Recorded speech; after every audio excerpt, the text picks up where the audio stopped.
ছাত্র অধিকার পরিষদের একজন কর্মীর পশমে আঘাত আসে, ছাত্র শিবিরের নাম নিশানা এই বাংলাদেশকে উৎখাত করা হবে। গতকাল আমরা দেখতে পেয়েছি কুষ্টিয়ায় ছাত্র অধিকার পরিষদের নেতা কর্মীদের পায়ের রোগ কেটে দিয়ে তারা প্রমাণ করেছে জামাত ইসলামী এখন মজলুমদের দল নয়, তারা একটা জালিমের দলে রূপান্তরিত হয়েছে। আমরা দেখেছি যে যার স্মরণে স্বপনে যিনি 16 কোটি মানুষকে আহ্বান করেছেন উন্নয়নের জন্য, শেখ হাসিনা তার জরুরি হিসেবে আখ্যা দিয়েছেন, যারা 14 গোষ্ঠী আওয়ামী লীগ করেন, সেই আমির হামজা বলেছেন গণ অধিকার পরিষদ নাকি আর বাংলাদেশে অবস্থান করছে না।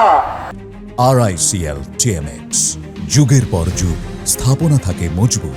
গণ অধিকার পরিষদ থেকে হারিয়ে গেছে, গণ অধিকার পরিষদকে রেখে আর খুঁজে পাওয়া যাচ্ছে না। আমি স্পষ্ট করে বলতে চাই, বাংলাদেশে কি ছাত্র অধিকার পরিষদ কি বেঁচে আছে? গণ অধিকার পরিষদ কি বেঁচে আছে? এই বাংলাদেশে জামাত ইসলাম জামাত শিবির থাকবে কি থাকবে না তা এই দেশের মানুষ ঠিক করবে। কিন্তু এই দেশের স্বাধীনতার সার্বভৌমত্ব যতদিন থাকবে, ছাত্র অধিকার পরিষদ, যুব অধিকার পরিষদ, গণ অধিকার পরিষদ ততদিন বাংলাদেশে থাকবে। তার সেই অর্বাচীন অখ্যাত মুফতি আমির হামজার সেই বক্তব্যের প্রতিবাদে ছাত্র অধিকার পরিষদের নেতা কর্মীরা শান্তিপূর্ণভাবে কুষ্টিয়ার সদরে প্রোগ্রাম করছিলেন।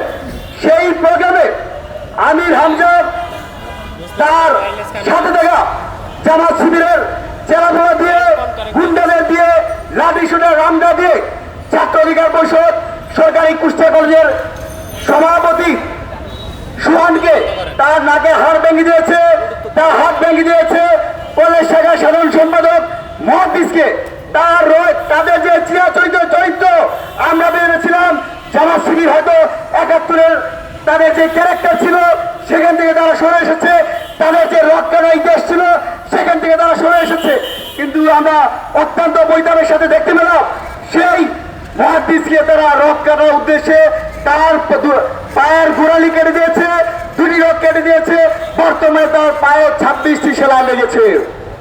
আমরা ছাত্র অধিকার পরিষদের পক্ষ থেকে জামাত শিবিরের যে ঐতিহাসিক চরিত্র, সেই খুন খারাপি রক্ষাটা যদি এই অভ্যুত্থান পরবর্তী বাংলাদেশে তারা যদি অক্ষত রাখে, তাহলে দেশের সকল ছাত্র জনতা নিয়ে তাদেরকে প্রতিরোধ করে তোলা হবে।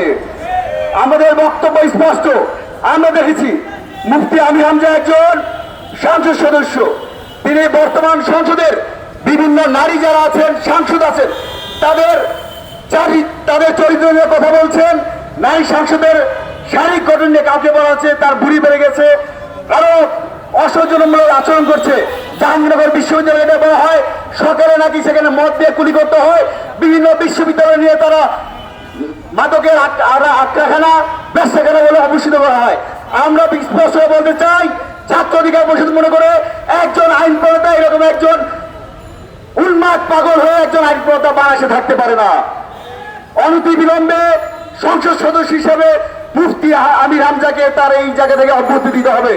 সর্বশেষ একটা কথা বলেই শেষ করব, যদি এই বাংলাদেশের কোন বিশ্ববিদ্যালয় ক্যাম্পাস যারা কোথাও যদি ছাত্র অধিকার পরিষদের একজন কর্মীর পশমে আঘাত আসে, ছাত্র শিবিরের নাম নিশানা এই বাংলাদেশকে উৎখাত করা হবে।